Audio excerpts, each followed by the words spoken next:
Welcome to the Sideline by Sideline show with your boy, the kid, and Hey, it's virtual footballer. How everybody doing?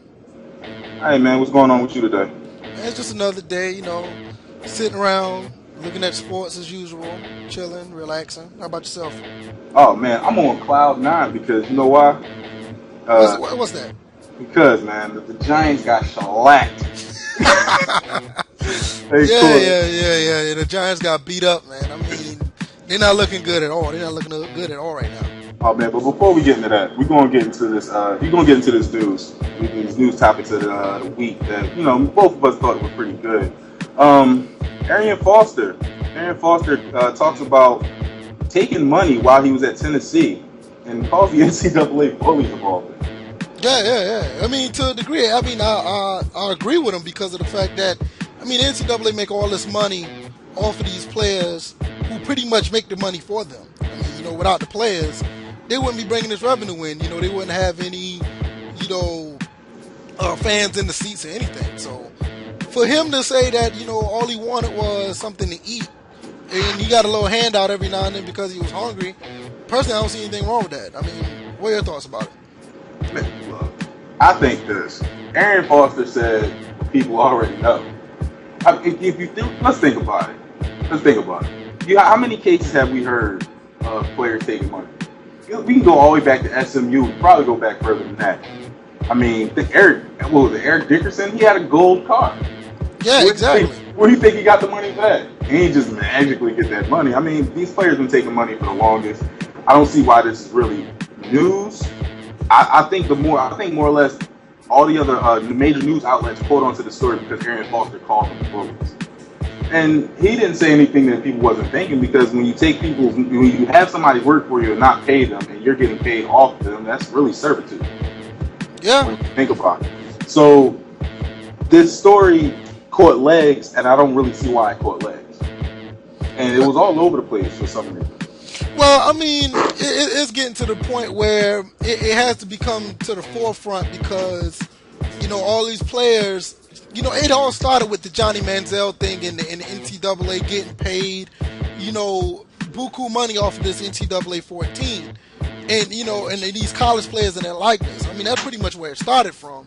So it kind of like snowballed, and all it had to take was one person to step up and say, hey, I did this, I did that. And for it to come from a prominent NFL player, that really struck a nerve. So, and for him to call them bullies, to a degree, I agree with that because, they do whatever they want to. They make all the money off these players, and, as soon as you say, hey, I need this, it's against the rules, and they're ready to suspend you, or they're ready to take down the entire program.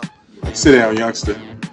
They're really not trying to hear anything you gotta say. When it comes to that money thing, they don't want to hear anything you gotta say. So what happens in turn, you'll get all these players taking money. You'll get all these players cutting side deals, backdoor deals for however way they can get money. Johnny Manziel already has money, so I didn't believe that story when they said he was taking money for signing autographs. His parents have money on him. Right. He's rich. By all means, by all intents and purposes, he's rich. He's pretty well off. His family's pretty well off. I think he was just doing what he was doing because Johnny don't care. Pretty much. If you think about what he does on his off time, he goes to the bar and drinks. He's a frat boy. It's just that simple. He's a frat boy. So I think his story and how the people were reacting to it was too much for me. I didn't take too much from it. This Arian Foster thing, I don't take too much from this either. Yeah, but trust me, it's a story that's not going to go away because as long as the NCAA is making all this money off of these players, all it's going to do is just add more fuel to the fire. You're going to have the other players coming up, probably snitching out and saying that I've got money, or you're going to have ones that believe that they should get paid. So it's never going to go away. So it's going to be interesting to see how this is going to unfold. So we got a couple of other topics that you want to talk about. So let me know how you want to let this flow.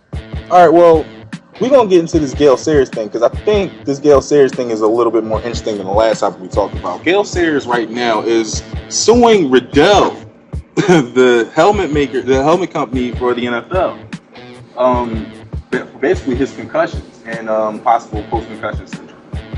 Now, Yeah, I find that very interesting for him to take that route because we already know the NFL Players Association already got that pretty minor settlement of $765 million, if I'm not mistaken. yeah, it was 765 that they gave over 1,800 retired players, 18,000. I mean, retired players. Yeah, but that's the classic class action lawsuit, buyout. It's not really a lot in the grand scheme of things. No, Nah, like some of these players' medical bills range up into a couple, 100,000. yeah, I mean, so I mean, when it gets spread out to that much, I mean, as far as their careers, I don't think they're pretty much getting that much in return. If you ask me, I mean, it's kind of, you know, I don't know. I'm doing the math right now, and I'm gonna see how much, if you divide that by 18,000. I mean, you're looking at they're getting 42,500 apiece. So I mean, well, Yeah. I mean, is it really worth it?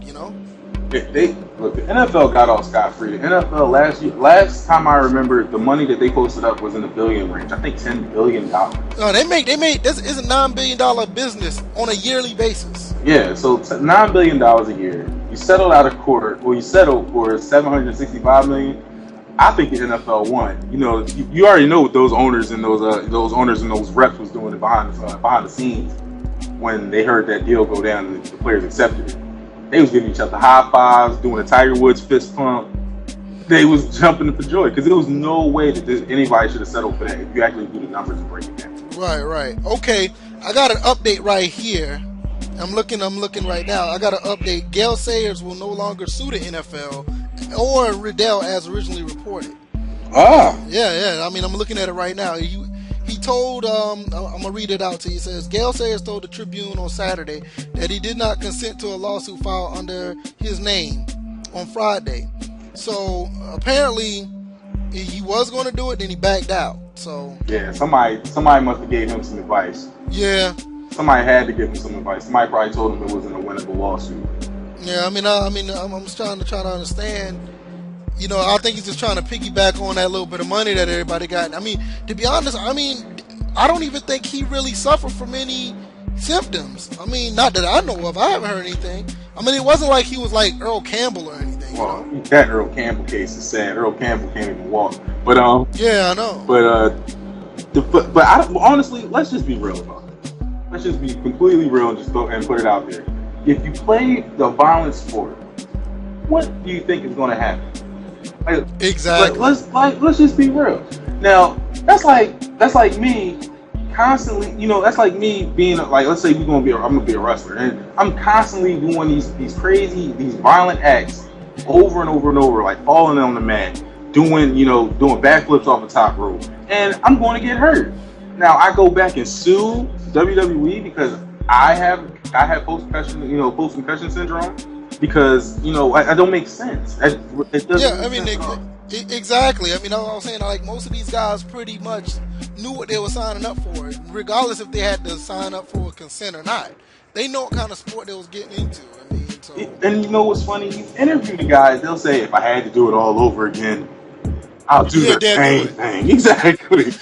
I'll do the same thing. But you know what? So it's like, it's crazy. So I'm like, okay, so what are you trying to, prove? Are you trying to have your cake and eat it too? Because that's what it sounds like. It's like, I know I got hurt, but I still want money. Because I knew that I was going to get hurt playing anyway. But you still owe me because I got hurt. This is what I really want those NFL players to do with that money. I want them to all go out to IKEA, buy themselves a chair so they can have a seat. Go sit down somewhere. They need to go sit down. They need to sit all the way down. They pretty much have 25 seats. Yeah, have a seat. That's all you need to do is have a seat, because this lawsuit now has just become a running joke. I agree. I mean, it is a joke because I understand you may have serious medical issues, but to me that goes back to you not handling your money right, because I know you get paid at least enough to take care of yourself when you sign that contract in the NFL. So I mean, you just can't be. You got to be smart about the money that you make, so you can, when you fall on hard times, or when you have something to fall back on, like i.e. insurance, or you just have something there to take care of yourself after the Now, fact. it's interesting that you brought that up because we wasn't even supposed to come into this part of the podcast with this part of the story. But now that you brought that part up about them saving the money, it's funny because if you ever watch the ESPN documentary Broke, you see how all these people are taking money out of the NFL players' hands as much as possible. I think it's a possibility that the overall awareness of how this money is exchanged to you, and how you get how your checks break down, and how the taxes take out of your check, and how your agent comes out and takes money out of your check. All these people come take money from you. It's not really explained to the player. It's like you jump in and then you learn while you go. Right. And they don't. I mean, I'm pretty sure they don't have a lesson on how to deal with your money. But they just you get paid and that's it. I mean, that just goes across the board. NFL and the NBA. They even in all sports you get paid on. You have a lot of players who they sign that contract and then like 5 years later they're broke. And you trying to figure out what happened. Yeah, that's you hear about that all the time. And you just like, my man. Exactly. Like, you just had $100 million. Where did it go? So, and I mean, no, go ahead. No, I'm just saying. I'll just piggyback on what you're saying. I mean, I don't understand either, but for the most part, I mean, you got anything else to add to that? Because I know there's a couple more topics we want to hit until we talk about these teams. Oh man, I know you want to talk about these teams, but definitely. All right, we got this Alden Smith taking a leave of absence after being charged with a second DUI. He had marijuana and pills in the car at the time he was pulled over. Yeah, that's pretty heavy, man. I mean, for an athlete that is so good and that was that produced on a high level last year and some parts of this year, it comes to find out not only that he's been he's put on the non-football injury list, he's actually going to rehab for substance abuse. So I mean, that's something big. I mean, you never think that some players. Oh, excuse me. I mean, you never thought that some players that are so talented and gifted have issues with stuff like this, but that just goes to show you that reality sets in, and even anybody and everybody can have demons. I'm not even gonna lie to you. I thought that when I first read this story, I was like, Lord, let it not be some steroids. That's the last thing you need to hear about is another player on steroids. Let's not even get into that. Let's just let's just keep on the topic of steroids. We can go all the way around the corner with exactly. That's what I was hoping when I seen it. But to go back to what you were saying, the substance abuse issue with him is very interesting because he's coming off he's taking a very, very, very big, like the 49ers themselves are taking a big risk by giving him the leave of absence. Because he's playing at a high level. They could have easily swept this under the rug. Like, they could have easily just said, all right, we'll give him, a 1-game suspension. And then, bring him back out on the field. They've given him a leave of absence until he finishes his rehab program. So however long that takes, that's when he'll come back onto the field. And right, I mean, yeah, because they say he's out for an indefinite amount of time, and he's also checked into a rehab treatment center. Well, see, it's hard to really, just suspend somebody for one game when they have a substance abuse issue, because they still got to travel with the team. They still have to go places, and the temptation is out there. So for them to just say, I'm just going to go into my hotel room until the game starts on Sunday. I mean, you're asking for it. I mean, they have to be isolated so they can really get that help. I mean, as long as they're out on the road with the team, they're not going to get that help. No, not at all. I think is actually the best thing overall. But I wonder how he's going to come back and how he's going to blend in with the team when he comes back, because this team is struggling. This team is struggling mightily. And actually that brings us into our next topic are these games that went down. I know you. Oh man, let's talk about those. I mean, right now the NFL is upside down right now. I mean, it really is. I mean, it's not even funny. Where you got players not players, but you got teams who were destined for the Super Bowl, or you had teams that were destined to go far in the playoffs. They don't even have a winning record right now. Yes. You know, I mean that's surprising. I mean, you got the Packers. I mean, they blew a 30-14 lead, and they end up losing 34-30. You know, I mean, who saw that coming? I mean, the Bengals, you know, taking them out, and then you also have the 49ers. They just collapsed. They've been on struggle mode. I mean the Seattle Seahawks took them out the week before, and then now they lose at home against the Colts team. Yeah, you know what it is? That Seattle game must have knocked something into Colin Kaepernick to knock him back down to earth. It had to. I mean, because he was on fire against the Packers, and then after that, he's like non-existent. Yeah, like them boys must have hit him, and he must have thought to himself like, "I am human after all."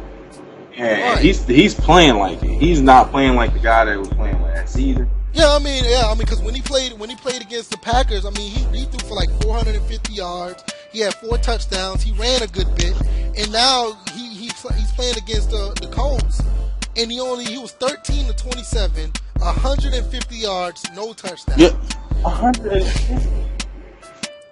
That's exactly against the Colts. Exactly. I only can name Antoine Bethea in that secondary. Yeah, I mean, the Colts are, I'll say, a below average defense. I mean, it boggles my mind how he was only to rack up 150 against them. I mean, I don't know if it was good coaching, because I mean, I'm gonna be the first to tell you, I didn't necessarily watch that entire game because I was watching, you know, something else with another game that we'll get into shortly. Okay. But I mean, it just still boggles my mind how a team that's so talented can only put up so little. I mean, Frank Gore only had 82 yards rushing. Anquan Bolden had 200 and something yards against the Packers. He only had 67. Nobody scored a touchdown on the offensive side. I'm not saying on the offensive, but that was a prominent member of the offense. You know what I think is starting to happen? I think teams are really starting to catch up to their read option. Yeah, I mean, look at RG3. He's struggling. Yeah, RG3 is struggling. And RG3, man, he's getting nothing but garbage time stats. Yeah, if you look at his stats, you would think, damn, he was in the game. What happened? Yeah, right now, I mean, because if you look at the Lions game, Lions versus Redskins, he was 32 of 50 for 326. Yeah. So, I mean, if you tell anybody that you got a quarterback with that type of stats, you would think they won the game. Yeah. But, you know, not so much. It's all garbage time stats. Exactly. You know, it's like the game was over, and he was just out there throwing. Mike Shanahan was exactly. And I mean, let's talk about another team that was prominent. I mean, I know this one game you want to talk about. Oh man, you know, this Panthers and Giants game. I mean, what happened to the Giants? Oh man, you see Eli's face? Did you see him on the sideline? Eli looked sad. He looked like he wanted to call Peyton and ask him for advice. Exactly. I mean, you talk about Colin Kaepernick stats. Listen to this. Eli Manning went for 12 for 23 for 119, no touchdowns. Exactly. Not only that, David Wilson had 36 yards rushing. The 36 to 39, somewhere around there. It was like 36 yards rushing. He only averaged like 3.5 yards. You know, I mean, this was terrible. Against the Panthers of all teams. And then I don't want to cut you off, but I'm not trying to sound like I'm throwing the Panthers deep in the shade. But let's just be real. Did anybody sit there and think that the Panthers was going to bagel anybody when they came into the season? Yeah, that's true. You know, they went out and bageled the Giants, who was considered to actually try to make a run in the East. At least deep in the playoffs. Yeah, they was considered to make a run. Now, the Giants is looking like they out of it. The Redskins looking like they out of it, but I don't think they are. But they don't. Well, I mean, I think the Redskins. What's going to happen with the Redskins? You know, RG3 got to get back. He has to get back under his feet because he didn't play none of the preseason, so that's hurting him right now. True. You know, I mean, once he gets that back on point, I think they'll be all right. As of right now, I can still see them going at least 8-8, maybe 9-7. I think anybody that comes out of that division is going to be 9-7 to win. Honestly, that's just the way I see it, because those teams are going to beat each other up all year. I mean, that's true. I mean, the Cowboys is actually looking pretty good. I hate to say it, but oh man, they're actually looking pretty decent right now. I mean, they play against the Giants fairly well. You know, I mean, and then right now, I mean, they beat up on the Rams. I mean, anybody can beat up on the Rams, I don't know but what happened to the Rams. I don't know what's going on. yeah, I mean, hey. But I don't know. But like I said, I want to get into this other game. The reason why I was not watching the 49ers game like I thought I was going to watch. I'm looking at this Falcons game. I Oh, mean, I'm not even going to talk about that game per se. That game is pretty much an ongoing issue that's been going on with uh, the Falcons for the past 5 or 6 games. If you go all the way back to when they played the Seahawks last in the playoff game, they had a 20-something point lead. They almost lost that game. They played against the 49ers, had a big lead, then they end up almost losing that. I mean, they end up losing that game. They had a big lead up against in the first game of the season against the Saints. He lost that game. They had a big lead against the Rams. The Rams almost came back and beat them. And then now you have another game when they played against the Dolphins. Had another 10, 17 point lead and ended up losing it. I mean, if the games were like, played in 3 quarters, they'd be undefeated. yeah, man.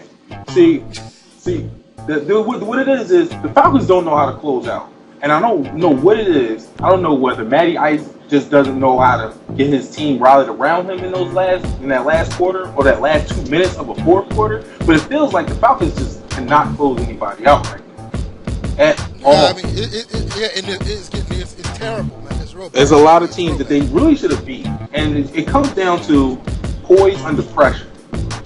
And it feels like they don't have the poise under pressure to get these games done, and they can't afford to lose too many games. Because just because they have other teams in their division that's struggling right now doesn't mean they can turn it around on a dime. They can turn it around just like that. Well, and look at the Saints. The Saints are undefeated right now with 2 games behind. My Super Bowl pick. Okay, that's your Super Bowl Yes, pick? it is. Okay. That's my Super Bowl pick. The reason that they're my Super Bowl pick is because they're playing like they have a purpose this year. And if you watch them play, you notice that Drew Brees isn't trying to save the day all the time. He's playing the way he should have been playing, like how he's playing in the Super Bowl run. They got the coach back. The rest of they got that safety they got from the draft, Vaccaro, I think his name is. Yeah, Kenny Vaccaro. Kenny Vaccaro, he's playing very well. His stat line don't show it, but if you watch the game, he's playing very, very well. They have him all over the field like a little Palomalu. He's a broke man Palomalu right now. Well, he is playing pretty good. So, I mean, I don't know. I mean, overall, I think the NFL is upside down right now. I mean, you have in the NFC, you may have the Saints and the Seahawks, and in the AFC, I don't even know what the AFC is. The AFC is bird shit. It's all over the place. Yeah, it's all over the place. I mean, even though the Patriots are winning, they don't look good winning, and the Dolphins look pretty decent. And I mean, let's talk about this other game with the Jets and the Bills. Oh, you mean the battle of the rookies? Exactly. I mean, when you had EJ Manuel, go up against Geno Smith, and from the way it looked like, I mean, their stats are almost similar. All nearly similar. I mean, you had EJ Manuel went for 19 to 42 for 243, 1 touchdown. You had Geno Smith go for 16 to 29, 331 with 2 touchdowns. No, he had 3. Well, I mean, he probably had a rushing touchdown because right here, I'm looking at the stats. Said he had 2 touchdowns, 2 passing. Okay, but I think he had a rushing touchdown. He had 3 CDs. I think Buffalo Bills are going to regret that pick. Honestly, I think Geno Smith is starting to even with the interception. Because Andrew Luck threw a lot of interceptions last year. Even with the interceptions, Geno Smith is proving that he's willing to throw the ball downfield. Oh, you're true. He's able to throw the ball downfield. He is willing to throw the ball downfield. And he has no fear in throwing.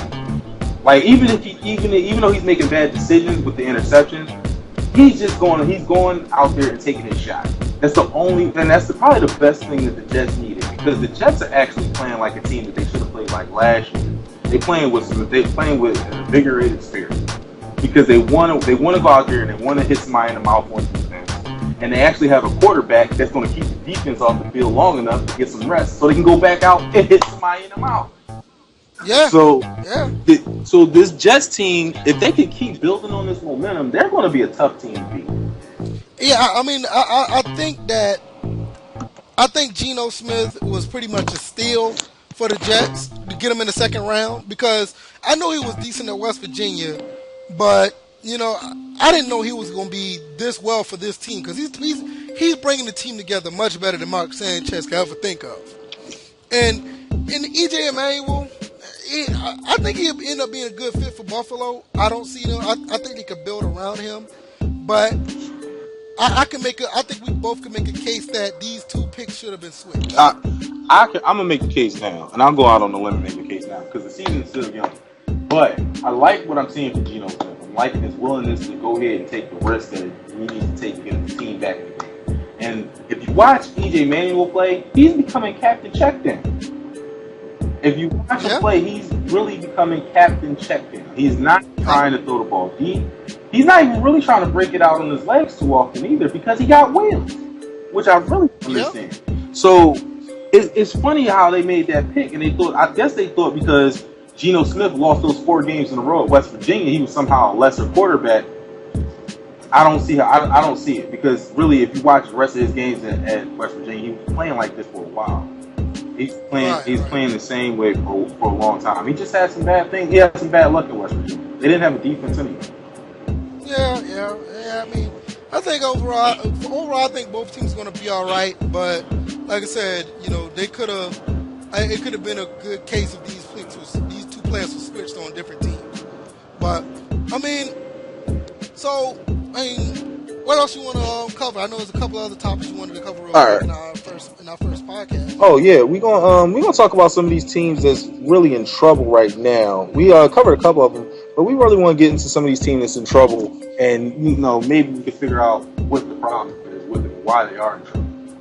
And the first team I want to talk about, I don't mean to cut you off, but the first team I really want to get into is the Pittsburgh Steelers, because you haven't seen the Pittsburgh Steelers play like this in a long time.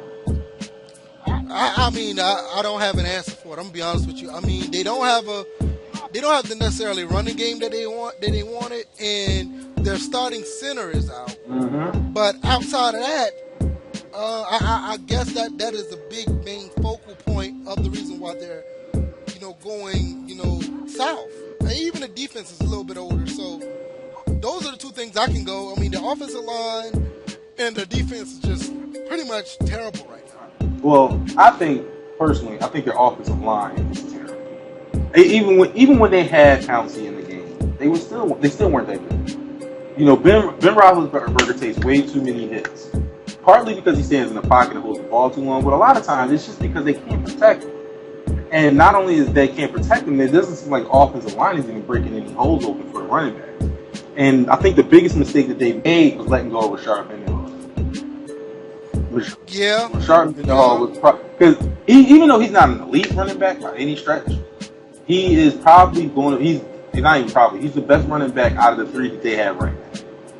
The 3 that they have a running back by committee, and it's not working. And they can't control the ball because a lot of times what the Pittsburgh Steelers was doing, they would, even though they had a crazy passing offense at times, they had the ball to run. They was able to run the ball and control the clock. They let go of some weapons. I don't think the Mike Wallace release was that big of a deal because Mike Wallace he's not doing that well. And if you look at Emmanuel Sanders yesterday, not Emmanuel, I think it was Antonio Brown. Yeah. If you look at Antonio Brown, he almost caught for 200 yards. So it's not the passing game; it's the running game. Yeah, that's what I'm saying. I think it's the running game and that defense is just going south. I mean, I don't know how they can recover. I mean, I'm looking at them. They probably could lose maybe 10, maybe 11 games this year. And to talk about the Steelers in that light, it's kind of blasphemous, but I don't see it no other way, to be honest with you. Oh, I know this wasn't on the list, but I think we ought to talk about this Tennessee Titans team. Okay. Did you see what Jake Locker did? No, I mean, I heard that they won the game, but I didn't really follow the game. I mean, he had 299 yards passing and 68 yards rushing, and he had a game-winning TD throw for 34 yards. Okay, well, I already knew Jake Locker always had a motor when he was back in Washington when he played in college, but I guess it's like really the first time he actually used it. And you're the college football guy. I got a little limited experience in college because Temple sucks. But so weird. Yeah, man. I'm a Georgia Bulldog fan. I mean, we doing pretty good this year so far. Man. I mean, we had we dropped that game against Clemson, but which we should have won that game. But other than that, I mean, we play LSU this week coming up. So I think we play them at home too. So I think we'll be all right. I think we're gonna just keep rolling. I think we'll see Alabama in the SEC championship, and I think things will be a little bit different because I don't think Alabama is good as they were last year. I heard some good things about Georgia. I haven't been able to follow them as much as I wanted to. Like I said, my team sucks, so it's hard to get into college football. But we can get it. I mean, like I said, we'll get into college, in another episode or whatever. But, yeah. Like, these last couple of, news-worthy topics you wanted to talk about, I think you wanted to go across with the Baltimore Ravens and that incident they had on their bus. Oh, man. You ain't lying. You definitely reminded me of it. Baltimore Ravens got into a fight with a stripper, and stripper bust one of the players' heads, bust a player in the head with a bottle. Yeah, Jacoby Jones. Yeah, come on, Jacoby Jones. Really? Now, where's Ed Lover at with a sign that says "Come on, son"? When he got hit in the back of the head with that bottle. Come on, son. Yeah, I ain't really. Yeah, he got hit in the back of the head. It was him and Brian McKinney. They called it an accident, though. Right? I never heard of anybody getting into an accident with a bottle getting smacked over the head. Ever. Exactly. Ever. I mean, now, don't get me wrong. There's nothing wrong with parlaying with some, with some talent. Let's call it talent. Yeah, ain't nothing wrong with that at all. Yeah. I'm all for that. They was talent. But, somebody had to get out of line. And, the strippers was fighting back. I want to know who the stripper was busting in the back of the head. Yeah, I want to know who that was too. I want to know who that was. I want to see what she looked like. And because Jacoby Jones isn't a small guy, he's tall. He's like 6'2". Yeah. And most women don't reach past 5'8". So she must have jumped. She probably was on that table at the time. Yeah. Now she was on the table and she busted me in the back of the head. I'ma laugh. I hope TMZ got a video of that. Somebody has to have something because TMZ covered this story. They Johnny on the spot on everything drama. Yeah, they don't miss nothing. So, and did we cover the Giants? We covered the Giants shellacking. Yeah, we covered that. Yeah. I mean, I can't think of anything else. I mean, I think we hit everything, man. Yeah, no, I mean, I know there's a couple more topics that we could possibly hit. Like I said, but we're going to. We got to give them more next. We got to give them more for the next show. The next show, we got to give them more. Yeah, and speaking of that, I mean, we're coming at you guys every Tuesday and Friday. We're going to talk about all type of topics. Before we go, we got to talk about the Monday Night Football game. Yeah, right now, you got Oakland and Denver coming up. I mean, they just started playing, and right now the score is 0-0, and I'm taking Denver over Oakland. Everybody's going to take Denver over Oakland. But I'm taking Denver over. That's almost a no-brainer. Yeah, everybody's going to take Denver over Oakland, but I want to see how well Terrell Pryor plays in this type of big game atmosphere. Yeah, exactly. Yeah. Because Oakland has some pieces. They have a couple good pieces. They got Denarius Moore. They got Darren McFadden when he feels like playing. They got Rod Streeter, who's from Temple, even though our team sucks. He's actually a good player. They have some parts. And they got DJ, I think DJ Hayden. Yeah, they got DJ Hayden. Yeah, and they got some pieces. They're just a really young team, and I really want to see how they play this week. I think they're going to be able to, make some strides in becoming a better team. They're going to get their ass whipped. There's no doubt about it. I agree to that. But I want to see how well, this team comes together in this type of adversity. Because there's no way that they're going to win it, but I think they want to come out and show that they're not a team to be slept. Right. So we'll see. I mean, the game's going on now. Friday when when we do our next podcast, we can recap on that game as well as we're gonna recap on everything. So I want people, everybody needs to come back here and check us out every Tuesday and Friday, and we'll hit you with everything news, everything sports, and anything that's ratchet in the world of sports. Most definitely. So, you got anything to say, Vert? Nah, man, I'm good. I mean, we covered everything. Now, I enjoyed it, and now I want to continue to build on and, have more wrinkles into our show and keep it pushing. I mean, I just hope everybody enjoyed the show, and I want them to come back and tell a friend and tell a friend to tell a friend. Yeah, 2 Chainz. So yeah, so anybody that wants, leave their comments, give a suggestion. We are very, very open to that. We're just starting out, but as you see, we're really trying to make this show pop. We're trying to get everything. We're trying to get other people on board. We might be able to try to make some moves, get some guests, or things of that nature. But we're really, really trying. We really, really want this show to pop off, and we can only do it with the support of you guys and you guys word of mouth. So Most definitely. So what we would like you to do is, like Bert said, tell a friend to tell a friend, and hit us up, hit Bert on Twitter. I got my Twitter, but I ain't active. I'll have my Twitter up by tomorrow, and just hit us up, man. Yeah, like most definitely. We spread the word through Twitter, let everybody know. Tell a friend to tell a friend, and also, this podcast is gonna pretty much be on our first channels, but we're gonna actually do a separate channel that's dedicated to this podcast, so you can always go back and listen, and hopefully, down the road we can take bigger strides. We can put this, on your phone, so you can listen to it on the go whenever. So we got big things going. Big plans. So hopefully you guys enjoy, and and I'm all out of words, man. Anything else you wanna close it out? Oh man, hit us up. Simple. So, but that's it. Yeah, man. Just hope y'all enjoyed this, and this has been the Sideline by Sideline show with your boy Bert and the kid, and we'll see you next time. All right, guys. Peace. Deuces.